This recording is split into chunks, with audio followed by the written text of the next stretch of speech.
Good morning, everyone. Well, we had a first real frost last night here in Zone 4, and everything seems to survive pretty decently for the most part. My cold-hardy crops are your lettuces and cabbage and carrots and beets, things like that are okay.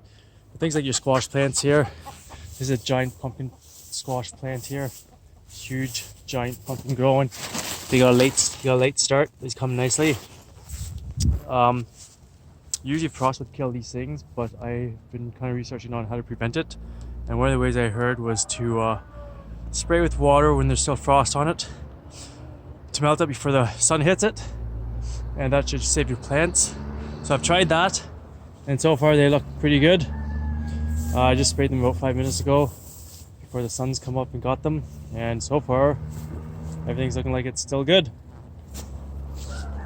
So there's a quick little tip for you guys. Hopefully I'm going to keep doing that every morning for the next few days, hopefully, to keep my squash plants alive. Hope you like that little quick tip. Don't forget to subscribe, share us around, and we'll see you out there.